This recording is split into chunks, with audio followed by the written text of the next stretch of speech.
Hey, everybody, welcome to this week's Fateless podcast episode. Joining me from the Fateless team, we have Simon and Dane. And then we've got a special guest for this episode in Jedi or Mike. So, how you doing, man? What's new with you? Yeah, doing really well. Thanks so much for having me on. Real excited to chat about our topics for today. I'm right in the middle of my Kickstarter for the board game, so it's been absolutely crazy. But like just what a cool experience. So, and of course, still covering Raid, playing video games for people live on Twitch and YouTube and stuff. It's been good. It's going to be a really interesting conversation. So I know Dane has been involved in basically the process you're going through right now in terms of taking a kind of like board game idea from start to finish, working on that with Sham, and obviously we've kind of crossed paths a number of times in sort of the Raid Shadow Legends community, and actually you reached out as we were sort of forming Fateless and had some good ideas around what we could do for Godforge and sort of game creation. So I guess maybe we just start with, what made you go into this kind of like game creation side and perhaps give us a little bit of a background of some of your favorite board games and sort of, some of your Sure, inspiration for yeah, yeah. this. So I have always had thoughts of like creating my own games. Like when I was little, I would just make up games to play with my brothers and stuff with like little action figures. Right. And then like once I got into my adult life, I started like putting together my own board game ideas. It wasn't really until I quit my teaching job that I thought like, hey, maybe I like have time and like experience. Maybe I have enough like confidence and I've learned enough that I could pursue this. Yeah. And so I was at a pool party, a family pool party, and I was just like mentioning to my brother and sister-in-law that like, oh hey, I'm thinking about making this board game, blah blah blah. And they were like, you should definitely do it. Like they shocked me with how encouraging they were. They were like, yeah, you Nice. should definitely do that. And I was like, well, I have so many ideas. And unanimously, almost at the same time, they said, make the easiest one first. Right. And that would not have been my first thought because I had prototypes of two different games. And so I'm really grateful for that comment, that opinion, because I worked for 18 months every single day on this board game. I know you know how much it goes into making a game, right? Yeah. Yeah. And so I'm just like shocked how much effort it took. And it gets me to realize like, well, this is why people don't do this, people don't stick with it long enough to make it. And maybe before we sort of jump into some of the experiences from Dane and the others, like just talk us through what's been some of the toughest things that you've had to, I guess, get to grips with going through this sort of journey of, setting up your own company and building your own game and all that type of stuff. Like let people understand really what it means. Yeah, for sure. And I want you to answer that same question too, because I'm so Yeah, curious yeah, what you sure. have to think. Yeah. Yeah. Okay, so I would say the first hardest thing for me was patience. Like it takes so long going back and forth with the artists to Mm, get exactly your vision, like wh what's the initial concept, Okay, we got that. Then, okay, well, you made the initial concept, but I don't really like these things, just like that back and forth. And then, I hired an art company to do every art piece for every right. card in the game. And so that just takes so long to go back and forth and do that. I did not expect that. It Yeah. almost doubled the amount of time that I thought it was going to take. And so that was kind of challenge number one is the length of time it took. But I'm really glad that we took that amount of time because I'm happy with the results. Yeah. Yeah. And It's then the actually, second sorry, thing is, can I just touch on that yeah, for a minute? Because so Dane basically came in as our art lead. okay, And when we were first creating characters for Godforge, I remember the first characters coming out and I was like, this isn't really it. And originally I was meant to be the person that just kind of like signed off on art decisions yeah, and quickly realized there's so many art decisions in creating so a many. game. Like thousands, by the way. Like you think, oh yeah, it's just like, does his character look good? No, there are so many. It's like animations. And I mean, maybe Dane, just talk to quickly your experience of coming in and some of our first characters that we made, and I guess how they've moved from there to where we are, because it's crazy different from my point of view anyway. Well, yeah, certainly when we started, or when I came on, there were a lot of basic issues. There are things to do just with like human proportion that weren't, sometimes they were realistic, but they weren't like pleasing in a video game sense or in a fantasy sense, and they weren't really selling any of the fantasies, like the player fantasies, like of being a big tank, of being an elegant sorceress, of a thief, a rogue, any of those things that we all know what that should feel like when you pick that character or see that character, but they weren't giving that. And it felt very frustrating because the company we're working with, like, they've made video games, and like, you've seen video games, right? And we're getting stuff that felt like they hadn't. Like, we're kind of describing it to a Martian a little bit, and so there's that process of ironing out just like the basics of what we expect. And but once we're over that, then you actually get kind of put into a bit of an open field. You're like, oh, now we actually have to have these really refined, interesting ideas, not just overcome basic challenges. Like now, now, and I'd say we're in a position now in the game too where we're coming up with even more creative and expressive ways to show environments and special effects and characters and animation. Because before we were very limited, we just want to get stuff made, and we were using the same type of body shapes and a lot of templates and a lot of restrictions. And so definitely, but I think one of the things that early on too, and Jedi might relate to this, is there was a little bit of of people asking for stuff they didn't know what they wanted yet. So I don't know if this was an issue when you're working with the artists like, well, I want a wizard, or I want a goblin, or I want something, and you already have a very clear idea in your head, but when they give something back that's technically right, but not at all what you were thinking, that's hard for them too, because they're like, well, I don't know what you're thinking, unless you can tell me. And that's, I think, a little bit what Simon was talking about when I came on, that they didn't have the language to communicate to the artists. Yeah, definitely. Yeah, to make the adjustments they wanted. We were like, we know this doesn't look right, but we're not really sure, because it does look like a female character. It looks like a female archer. Like, that they've not done it wrong. Yeah. But when I look at it, I'm not like, wow, that looks cool. It just looked very plain, and and it didn't really fit this genre. But sorry, I cut you off when you were kind of like coming up with your second point around challenging things, Mike. Oh yeah, no problem. Actually, before we get into that, like, I think actually playing Raid and some of these gotchas has really increased my creativity in character design. Right. Yeah. Have you noticed that also?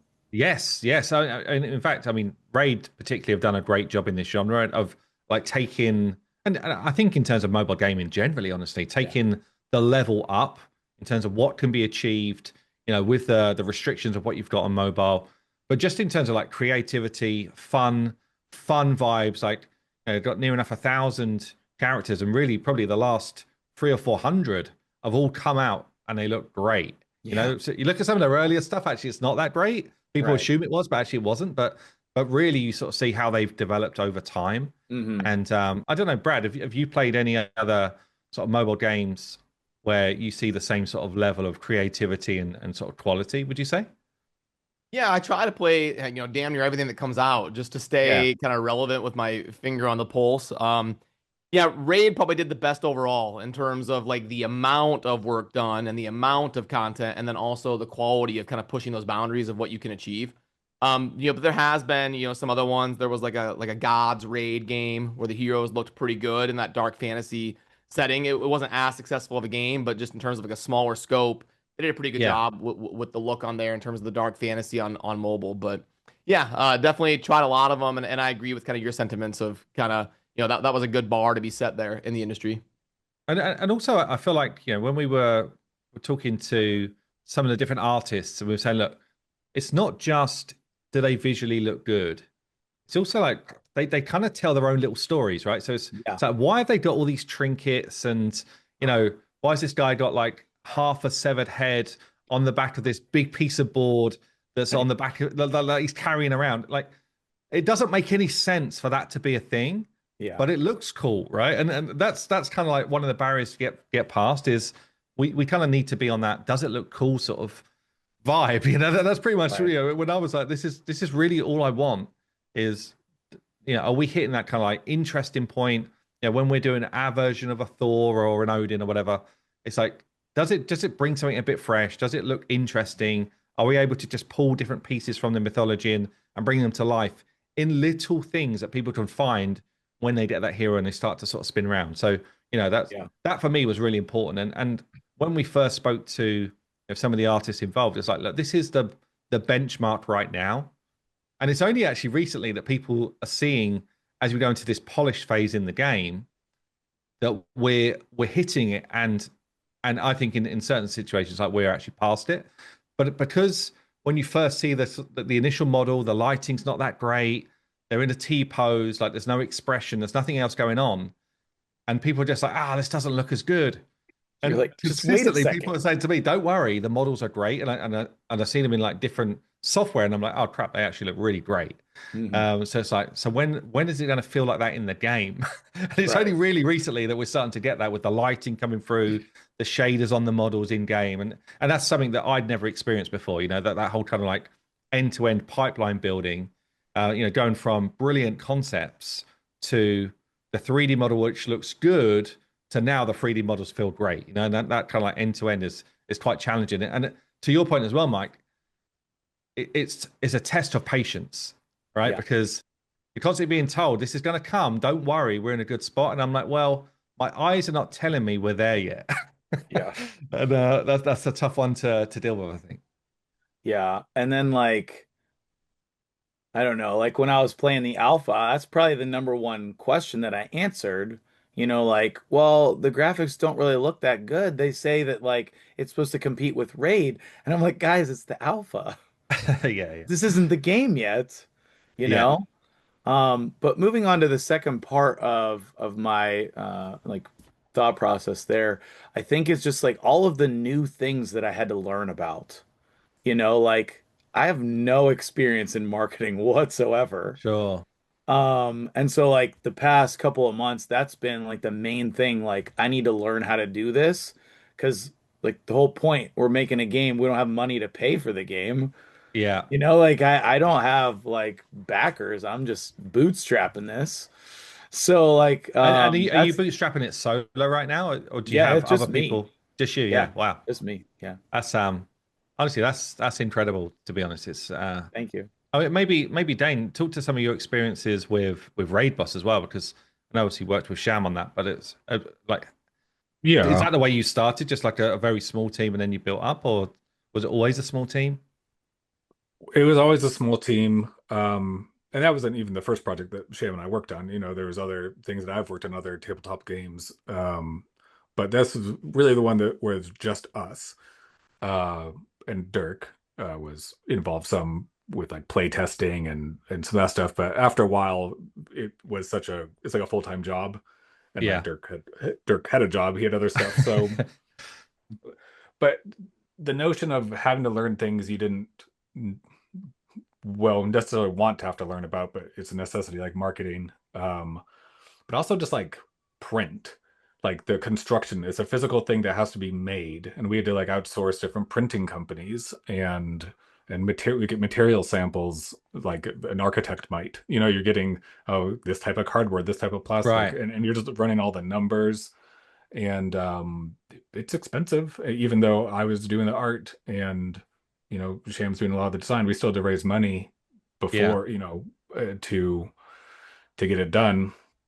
And the other sort of stuff, when you talk about marketing, that's where some of that money and those alliances came in. And I think that same sort of mentality that we learned there is kind of what got Sham and you involved, in terms of like, oh, you have to be able to talk about what you want to make. You have to have a room for that. But one of the other things was like playtesting and getting feedback. So maybe you could talk about that some. But we'd go to conventions, like the big game conventions like Gen Con and Indiecade, and have focus tests and in play test groups Right. where people come in and give feedback, and that's excruciation watching people like not get it or do it so bad, like, oh, you just want to say, Yeah, I reach in and say, bet. oh, you're doing it wrong. Of course it's not fun because you're stupid, and it's not constructive, but you take that, you have to take that feedback in. But if it's not, and this is the same thing with what am I trying to Godforge, that you want to sell that fantasy. And the fantasy of this case is like, oh, this awesome like aquatic sea god and all the things that all the sort of power he'd bring to your team and the kind of moves he's going to have. And the game we made, like, there's a fantasy of like fighting a raid boss and like coordinating your team's different abilities and getting through these harrowing moments time after time. Yeah. And so I'd be interested with Jedi, like what sort of, so I assume there's, I looked through the Kickstarter, I looked through your videos and stuff. Since you're using like like poker hands to affect your like RPG battle, Yeah. like what sort of like fantasy did you think the players, or have you been doing play testing and getting feedback from people? Like, are they getting it? Are they getting the sort of analog between what you've designed and what you want people to feel? Yeah. So as far as like what I want people to feel, the main thing is like I want them to be immersed in nostalgia. I think the main people that are going to buy the game is like our age, like people who are starting families, and it's a very family-friendly game. Like the other day, I was in a classroom and I played it with second graders. And like, of course, like we're just like stripping out a lot of the extra rules and stuff. But like my game, you can play with very young children to build knowledge of numbers and skills and stuff.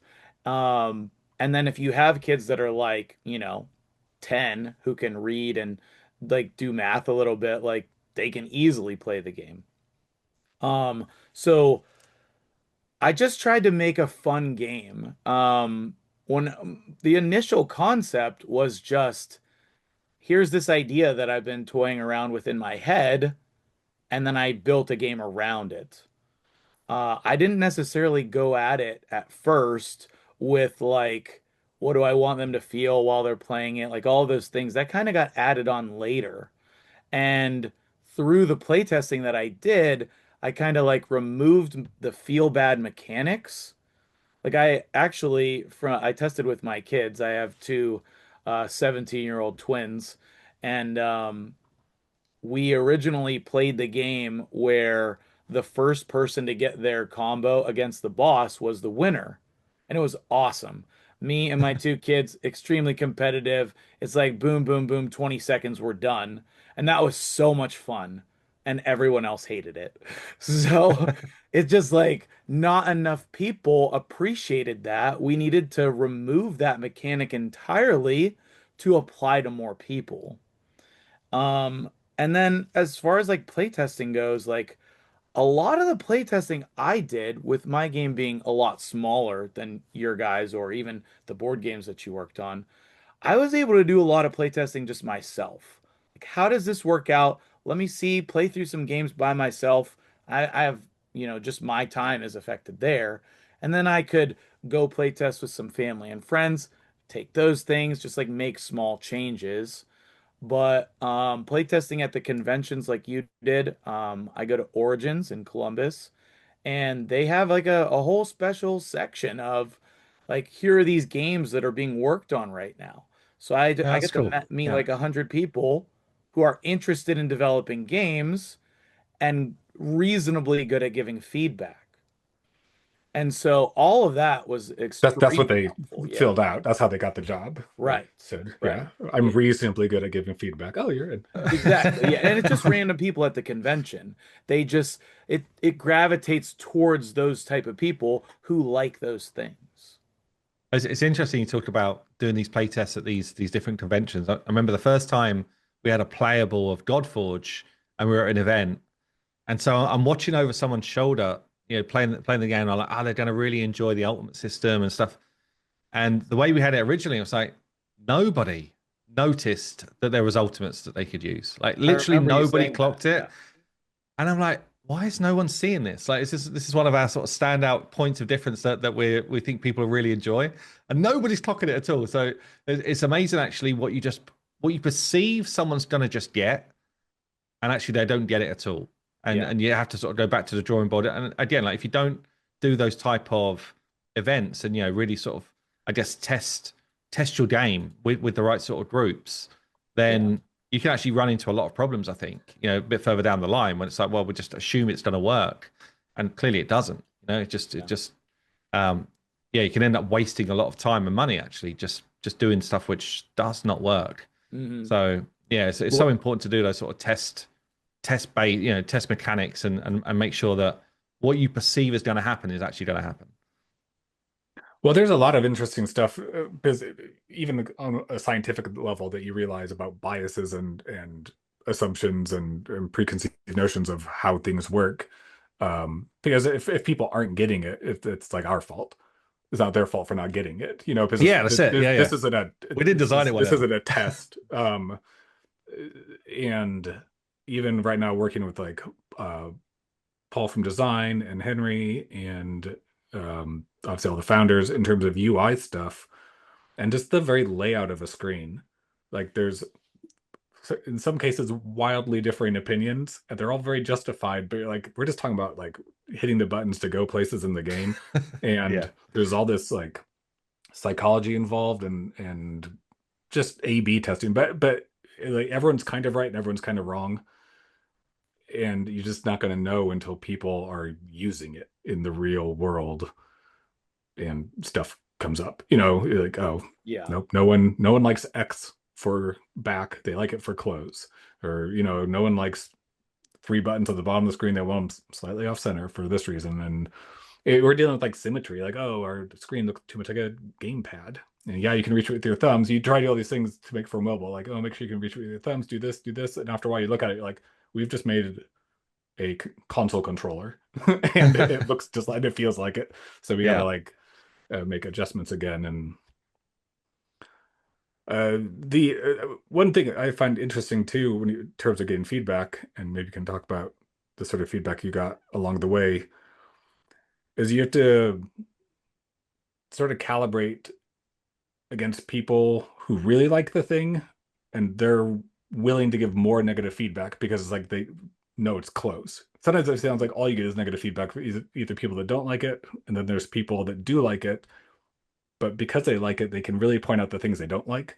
Yeah. Like, oh, it's so close. It's really, I wish it was better, because then I'd be so on board.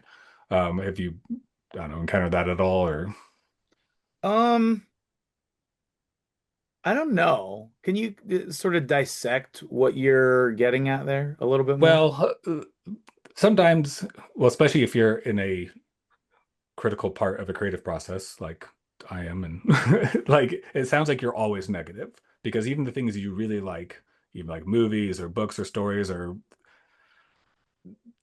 nothing's perfect. So the things you really like, you tend to find the negative things, because if you could iron those out, it'd be perfect. It won't be, but you strive. But sometimes it's very hard to develop something when all you get is negative feedback, is basically what I'm getting at. Because you're getting negative feedback from people that like it and will never like it, because it's just not their thing.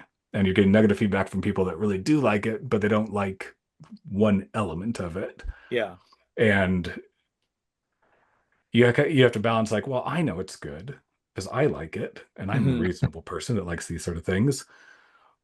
But if and it seems like no one else is, like, where do you go? Like, how do you get to that final stage where you're like, this is, a valuable product. This is a valuable experience I want to share with people. So when I'm asking for feedback, I always specify both sides. What were the things that you liked about it? What were the things that are holding you back from liking it? Because otherwise, you're right. We're just going to focus on the things that need improved. The creator. Yes, and that can be very That's what I don't discouraging. like. Yeah. So for my game, there was a lot of positive feedback. I liked the combos, the poker hand combos against the bosses. I liked that it's easy to teach somebody. You can learn in like 5 minutes. I liked the roguelike gameplay where every game is going to be different. And then things like the speed on the bosses. I didn't like that. It made me feel stressed and I wasn't having fun. Okay, well that's a big red flag. We don't want that. That's coming out of the game immediately. And then a lot of it with card-based games, the feedback is like, I don't understand what the rules are telling me to do. Well, it's obvious to me. I know exactly what it means. Yeah, yeah. But getting the wording right, and like one of the constraints I have to work with is I only have so much space on a card. I need to use as few words to explain what's going on and needs to be legible. Like you have to be able to read it, and we need space for the art. So all of those are like these constraints that you have to work with, but it has to be understandable, at a quick glance. And So have playing these games like the Hero Collectors, stuff like that, have they influenced the design for your board game, would you say? I think the art for sure, it has definitely influenced the art for sure. But also, like, I think one of the things that we love about the hero collectors is that they're so different from the rest of the genres of video games. And so I kind of wanted to bring like that idea to my board games. I don't want to like copy somebody else's cool thing. I want innovation. Like I want something really unique. I don't think that there's almost any board games that include or incorporate a poker deck. And so that's kind of where my creative mind has been. Like, I have this board game and its expansions already out, on Kickstarter. And then I have a follow-up that is really well along in the design process. But then I have a third game that I'm working on that uses the poker deck in a completely different way that's also never been done before, Oh, I don't okay. think. Yeah, yeah. So I one of my main goals is to innovate in the board game space. The Well, oh, go ahead, Sam. Yeah. well, no, maybe ask a question on this. I was going to ask about the Kickstarter, so you Yeah. jump in, Dane. Oh, okay. Oh, well, just to hang a little bit longer on that kind of video game board game comparison, or like what people get from one world into the other. Because even something like Raid is a very like, and these Hero Collectors and Godforge, it's like an engine building in many cases. Like you're doing a lot of management. You're creating a thing that works, and you're tinkering. Yeah. Much more than an action game like Devil May Cry or whatever, Bayonetta or something. There's tinkering in that sense, but you're learning how to do things and you have reflexes and stuff like that. But a board game, you especially like let's say deck builders, and card games or stuff like Thunderstone or Dominion. You've probably played some of those. Oh yeah, I love Dominion for sure. Yeah. I mean, Thunderstone's what got me into these like fancy board games to start with, which is just a Dominion clone. Oh, It's is it? Dominion Okay. plus killing monsters, so Oh, cool. better, obviously better. But it's like the same process. Like you hone an engine, you figure it out, and like in Raid and God of War, just so iterative because you got to do the same fights over and over again and find out like what little tweak you can make to. Oh, now it's running smooth. Oh, I went too far. Now it's failing. And Yeah. um I sort of lost my point here. Oh, but back to like with the poker hands, you're probably aware of Balatro Yes. because that was a huge hit, and that was a Yeah. video game that sort of innovated on using card hands. Not really anything to do with actual poker. It's Yeah. just that imagery and the familiarity. Yeah. Like, did that probably came out long after you've already been designing? Yeah, for sure. Yeah. The core mechanic of the game is these combo poker hands against the bosses. And I've been like working with that for like a decade. When Balatro came out, some people were like, "Is your game like Balatro?" And my answer to that is like, if you don't know anything about Balatro, yes, my game is like Balatro. But if you like Balatro, it's pretty different. But it's been a nice comparison. Like, it's the same type of thing. You're innovating with the poker cards. And I just think that that's not been an area where people have found creativity in a long time. you know? One of the things that another way that I tried to innovate with the poker deck is incorporating fantasy artwork in the deck. So like each suit has its own race, and there are the different arts for like each of the kings and queens is a different fantasy race. And that doesn't affect the gameplay at all. It just makes it look cool. And Just fun. so Yeah. I think that little stuff like that goes a long way towards the immersion that you're alluding to. And the goal of my game is to feel like you're immersed in a quest to defeat the Goblin King. And so each card that you flip from the quest deck is like a different room in his like mountain dungeon fortress.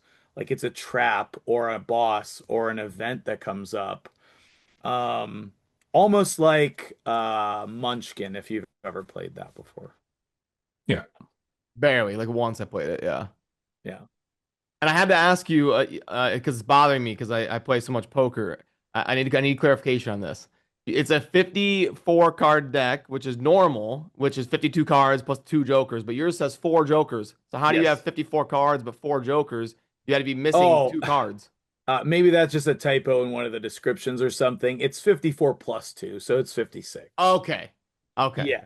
Yeah. Look at that. I caught something for you. Yeah, thank you. And Um, I guess like how themed on poker is gameplay? Is it like directly related to the no. gameplay? No. No, I mean the so here's how it works, right?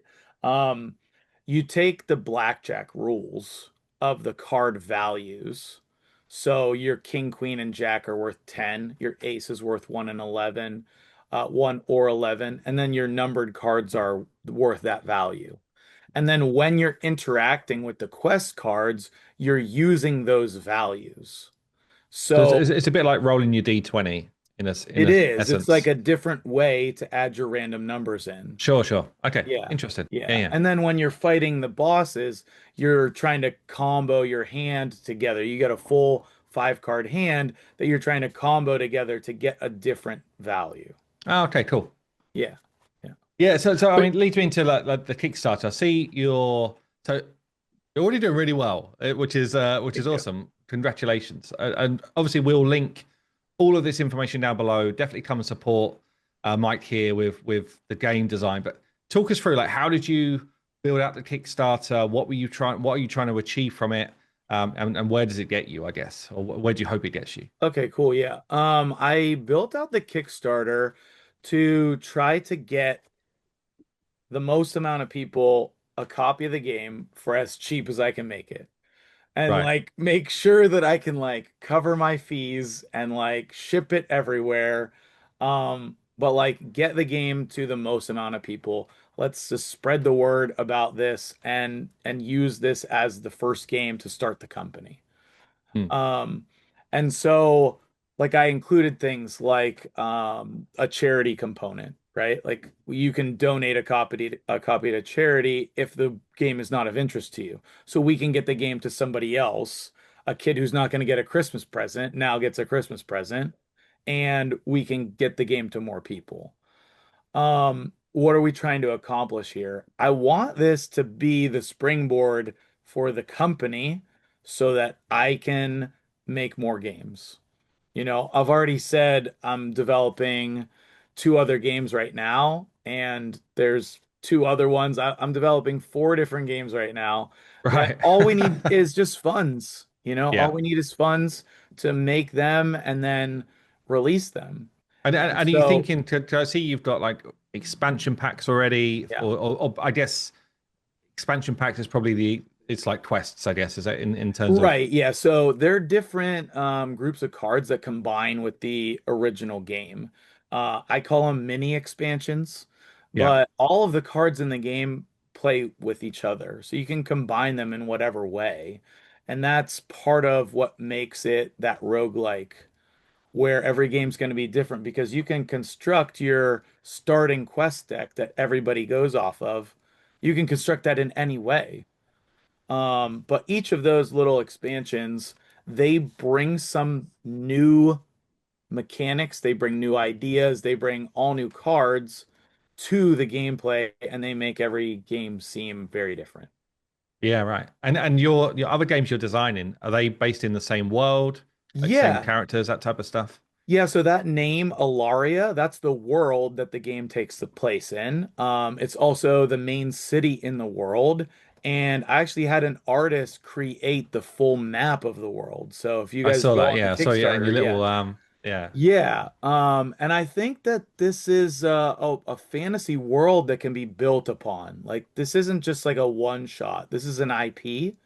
And so I have it in my mind to, maybe build a D&D campaign and we release a book for it. Cool. Yeah, yeah. Maybe we, write a novel in this world.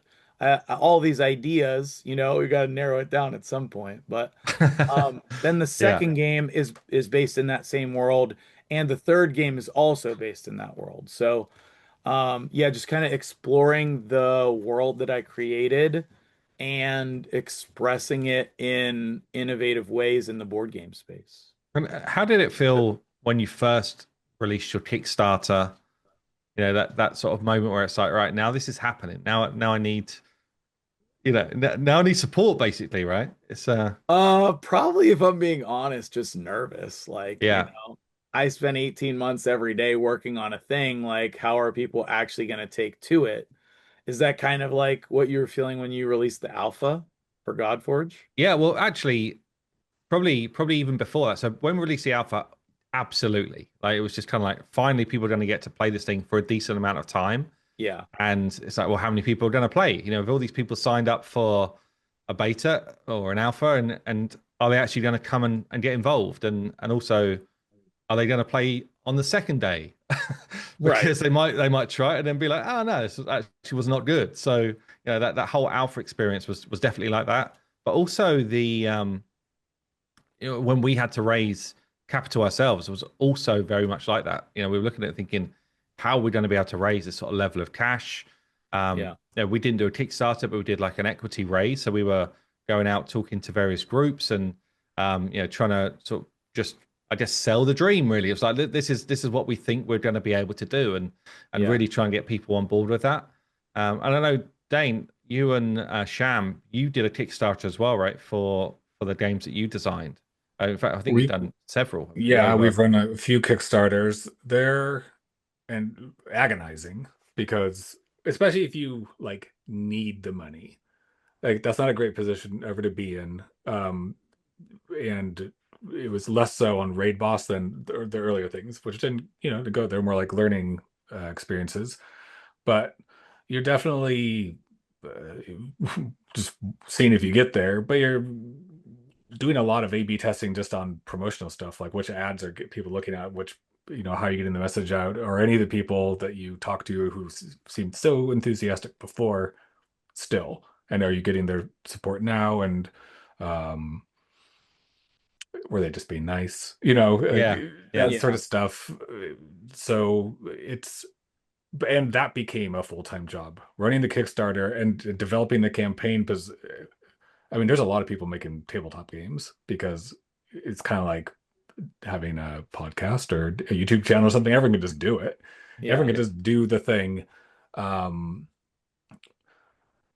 and when you're trying to hit a certain like quality level, or you're trying to match whatever your vision is, I think that's one thing that happened with Godforge too. When we talk about raising money, like, oh, to get to the level we want, this stuff actually costs a lot to yeah, to do this sort of thing, which is both a good and a bad thing. I mean, it's bad because, but you're not trying to make a project where you're just like scraping by and just barely coming under and like, oh, you've done it. No, you're trying to make something really amazing. And so if you're talking to people that are involved or investors, you're like, well, that's what it costs. Like if you want yeah. that thing, that's what Oh, you're gonna and make. to the point where we were told, this is about what it's going to cost, and then actually, in reality, it's cost a lot more than Yeah. what we originally were kind of like looking at, I like know.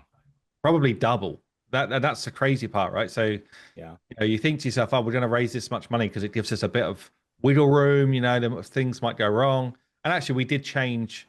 We sort of made broad changes to the game design after a few months. I don't know, Brad, if you want to talk to that, but the whole kind of like grid system which was a massive change to our design. Yeah, I remember Maybe that. talk to that for a second, Brad. It's because Yeah, I remember, before I worked at Fateless and had my YouTube channel and reacting to Simon's first video, and when you talked about like the budget and the release timeline, and I was saying in my video like, yeah, right, like no way.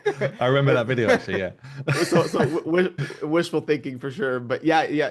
What Simon was talking about is we originally, yeah, we wanted to be very different and have this grid system where you position and you have multi-size heroes, and a dragon costs 3 spaces, and a small healer costs one, and then a few months in, we kind of had a big meeting and we're like, okay, we're gonna have to rip this down to the studs and change it because just the challenges it was presenting. But yeah, it's been a wild ride for sure. Yeah. Have you had any experiences like that, Mike, on the sort of, on the design side of your game where it's just like, this just isn't working, so I need to change it? On the design side, no, I don't think so. I mean, the closest thing would be like the speed on the bosses versus Yeah. you can take your time. That was a pretty big change, but like that's just a matter of one line in the rules, nothing on scale of that game. But Yeah. I love the tactical the spaces though. Well, I the thought thing that is, was so gonna did be we. cool. It was a really hard decision to make because we Yeah. we loved the way that we felt it was going to really innovate the genre. But then we were like, I don't know if we're moving too far away from the genre. And we're sort of moving more towards like a tactical game. And honestly, that niche is just a bit smaller than the niche that we're already in. And why Yeah. would you try and design a game away from a niche where you've got this great audience that already love the niche that you? So there's all these kind of considerations. But we probably spent the best part of 2 weeks going through as a kind of like leadership group and getting all the team involved and basically saying, what should we do here? Like what direction are we going to go? And there was obviously you got some people which you have very different different points of view as well. So if I'm honest, like Sham really wanted to keep the grid at the time. He was like passionately arguing for that. And in the end, we were like, I just don't think it's going to be the right way to go. And once we had a proper, I say, like probably 2 weeks discussion about different pros and cons for these different areas and what we were going to do differently if that wasn't going to be our direction. Eventually, everyone gets on the same page. And honestly, coming out the other end of it, even like the following week, it was almost like this boost of energy within the team where it's like, actually, this is a way cooler direction anyway. So everyone's kind of just suddenly like, right, yeah, this is the right way to go. But it did take some time to get there, and even then we were a smaller team than we are now. And you realize when you've got these massive groups, these massive companies where they say, well, it's quite hard to change direction. You can understand it because even when we were a fairly small team, it's like changing direction as something so crucial to your game design. It's hard to do. It's difficult because you've got just conflicting ideas on it. But I guess like yeah, almost for my side, it was the opposite of that. A lot of the feedback that I got is, can we add things to the game? right. Like, can we add these layers? Like, I probably the most common recommendation is, well, can I have a class?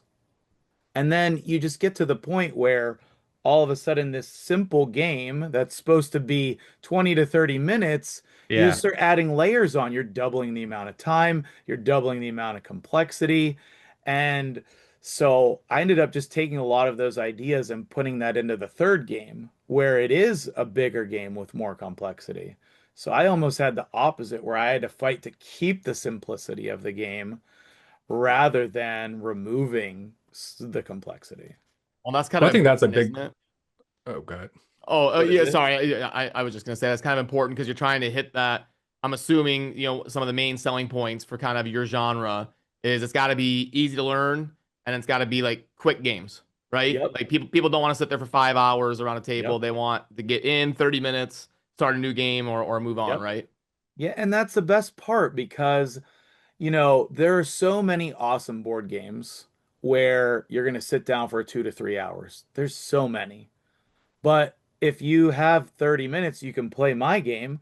If you have more, then you can just play more than once. And Yeah. so you're not limiting the amount of fun, you're just including more people who have that less time where they'll be able to fit it Is in. there a sweet spot you were trying to hit? Like I want 30-minute games. something Yeah, like that that? was the sweet spot, Yeah, really. gotcha. My goal was under 40. Originally I had you going through the whole deck every time, and one of the playtesters suggested, and this ended up in the final rules. One of the playtesters suggested, well, what about if you just end the game when you fight the final boss? It was such a small suggestion, but like completely changed my perspective on the game. That Hmm. was what I was looking for in order to hit that time goal so that we can keep the game short and fun. I got a question then, since I don't know, this goes to 10, right? Or to like we're getting near the end here.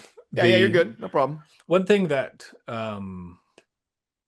I think is helpful for people, especially in the board game world, because there's so many board games. And anytime I think, oh, I've come up with something totally original, someone finds something somewhere. I'm like, and so I just have to like lose that concern. Like, Yeah, oh, I just need to make a good thing.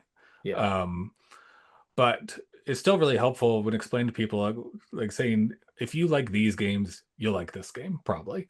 You yeah. know, like what games would you tell people if they like these games, they should check your game out? Or like, also like what games do you like that you're like, that's a really good element in this game that I kind of want to bring over. At least I want to bring the spirit of that over. Aside from poker itself, that's obvious that that's Yeah. the core mechanic. But like, Um, yeah, what games if people like X, they should check out.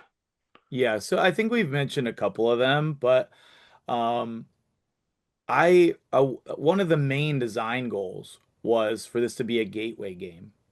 Like Settlers of Catan, right? One of the probably most popular gateway board games. Has nothing to do with my board game, but it brought so many people into the gaming genre for board games. Like that's kind of one of my goals in creating this is you can go take this game to somebody whose only board games are like Trouble and Monopoly, and they can play this game. It's easy and straightforward, but fun with a little bit of strategy and depth. So that part is important to me, and I think that's relevant to your question. And number two, I would say the closest thing is going to be Munchkin. Munchkin, you have your door deck where you're revealing the monsters. You have your items that you can get. Like a lot of those concepts are in my game in different ways. There are legendary items that you can get. You're gathering loot. You have health.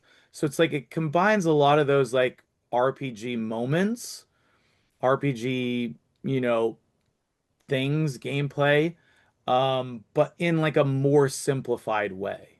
So like if you're like, oh, I love Dungeons and Dragons, but that's a huge time commitment and a lot of rules. This is like that same feel, but in 30 minutes. There's no board that you're navigating per se. There's no tactical movement to add a lot of time and complexity, but it It still seems like you have hits more all those same control though things. than Munchkin. When she's like Munchkin's pretty random. There is a lot of randomness to my game. I call it about 50-50, random and then control over your player agency. A lot of the agency that you get in the game is your skill in fighting the bosses. And one of my favorite parts about the game is just the confidence that it builds in people. As soon as you get your first combo against the boss, it's like, oh wow, I did that. Now let me go try it again when the next boss pops up. But at the same time, the gameplay is pretty light. So, I don't know if I've answered your question. Wait, so when you say the Settlers of Catan, you say it's casual. That's kind of like on the, Yes, the casual the board game. casual side. Yeah. Casual, but still a good game, not like Yes. Trouble or something, which is really more of an activity than a game. Exactly. Yeah, exactly. Yeah. So casual game, or some Munchkin Settlers, Yeah. um, but not like Summoner Wars or something. No. Or oh, Bargain Quest. Do you ever play that one? That No, I was a never Kickstarter played game that. too. It's No. got this. It eventually became Flamecraft by the same team. Okay. That's one of those ones where it's like the art is so good, it almost people sometimes just buy games. Just I hope that people say that about my game. yeah, I hope they just so. buy it because it's a nice thing to have. Yeah. It doesn't see it never gets to the table, but uh Well, and another big draw of my game is that you're getting that fantasy poker deck. So if you like any of those card games, like you like playing poker with your buddies, you can show up with the poker deck that has dragons and angels on it. and just have a good time like incorporating that into your game night. And like some of those custom poker decks are literally the same price as my whole board game. Yeah, that's So, that's that's a genius so way to it's market it's it. still Yeah. cheap to That's get. cool. Yeah. Yeah. What was that, Brad? Oh, I just thought that's a genius way to market it because yeah, Oh, it's thank like, you. hey, even if you end up not liking the game, you have a super sweet poker deck. Yeah. Yeah. Yeah. And then there's still that poker cards in the next two games, and I'm gonna have a new deck designed for each of those. So you'll be able to like pick your favorite one for the moment and use that in whatever of my games or use it at your blackjack poker night type of thing as well. There on your Kickstarter, you one of the things I thought was interesting is that you have these like education bundles where Yeah. I assume a classroom can get a whole bunch of sets at Yeah. a good price. Yeah. But then there's also like the blackjack poker element. So what have you done to sort of like, well, that's just a mechanic, but this is still fun and a valuable like experience for children. Like Yeah, what's so how do you navigate that one? I like to kind of hide or downplay the math component in the game because when people say, "Oh, this is a board game with math in it," they're just out. But when they play it, then they're like, "Oh, wait, this is fun." So, the way that you fight the bosses is you get your poker hand, right? So I got my five cards. And then each of those has their blackjack value. And you have to add, subtract, multiply, or divide to combine those to get the one number. And that That will, affects the enemy card or the and quest that, card. right, correct. Yeah. So maybe your target number was a five. Then you have to use all five of those cards to get that five. And then when you do, you've defeated the boss or taken down him partially or something. Like you've made progress towards defeating the boss. And That's kind of like so, that 9 out of 10 cats, Simon, you know that show? Yeah. Yeah. Yeah. Yeah, where they always have the random numbers. How do you get to the number? And there's that I blonde think lady that can there's a always do it. show over in Yeah, Europe called 24. that one I don't know. I Not don't know that familiar with one. In that. fairness. Something like that, or like some game that's popular. But anyway, yeah. So the lessons that go along with the game are like different ways to learn like number value and basic arithmetic, as well as applying it to some different like skills that math teachers have to teach. So Yeah, it's like cool. a fun way to have a day in your math classroom. Yeah, it's been awesome kind of getting a look at it. It's my first time chatting with you about it. And I know we're kind of coming up on the ending time here, so we'll be respectful of everybody's time. But Jedi, you want to let people I know we'll link down below and all that, but you do want to just give like the quick where to go and how to support it and all that good stuff? Yeah, absolutely. So the main way that you can get your copy of the game or donate a copy to charity is going to be on the Kickstarter. Eventually, it'll be for sale, but I have no idea what those plans look like. So if you have any type of interest right now, the way Kickstarter works is you go sign up for what you want. Then when the Kickstarter ends is when you actually pay for it. So that would be on December 5th. So anybody who wants it doesn't have to commit their money right away, just their commitment. Okay. And then, you can come out on stream or whatever, and ask questions. We're showing stuff on stream and doing all those things. My DMs are open on Discord as always. And just the normal YouTube, Twitch kind of stuff.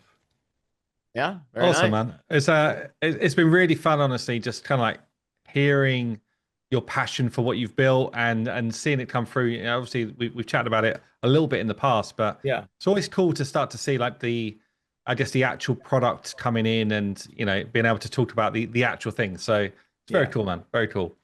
Um, Yeah. yeah, I just thanks for coming on and thanks for sharing. It's been awesome, actually. Oh yeah, my pleasure. And I was very interested to see your opinion on the flip side of that along the same topic. So I appreciate that as well. Thank you guys so much for having me on. I love this kind of stuff. So big supporter of everything you guys are doing. I still have the Godforge channel. I'm excited to get that booted up and going again, and excited for everything you guys are doing too. Awesome.